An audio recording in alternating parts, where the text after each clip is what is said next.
Kayleigh, there is a perception that the president is hiding in the bunker on the racial protest issue. He was literally put in a bunker on Friday night by the Secret Service. I mean, would you agree that he is hiding out on this issue, and is that a good posture to be in?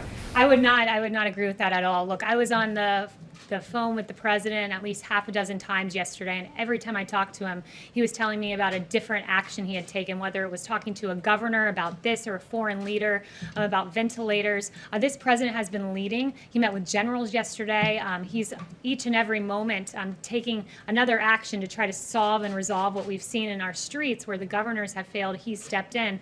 He's acting. He's hard at work. You've heard from him on this issue any number of times, and he's working because that's the job of the president, is to keep this country safe. Well, we haven't heard him on camera that much. Is he going to give some kind of speech or a specific event about all these disturbances in hundreds of cities?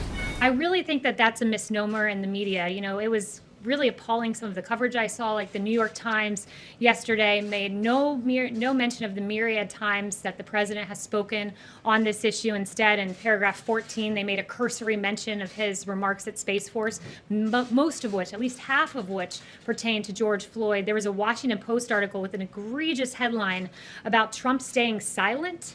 He hasn't been silent on this. I have a whole list of his remarks there, and instead, paragraph 23, they note, oh wait, we're contradicting our own headline. The president did in fact make remarks. Contrary to the silent headline, you had Don Lemon on CNN saying at 9:38 p.m. on Saturday night, the president's been silent. Ironically, that comment came 4 hours after the president was quite audibly speaking at this issue. I was there for the remarks, and then you had CNN double down the next day, Sunday afternoon, saying the president was silent. And I don't want to bore you with reading out all of his statements, but it sounds like I should read a few, like the president saying it's a grave tragedy that filled Americans all over the country with horror, anger, and grief, and I stand before you as a friend and ally to every American seeking justice.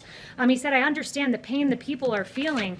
I can go on, but I would just be repeating what the president has already said, because make no mistake, this president has not been silent, and at this moment, he is acting to protect this country from the lawlessness we saw just out here in Lafayette Park last night.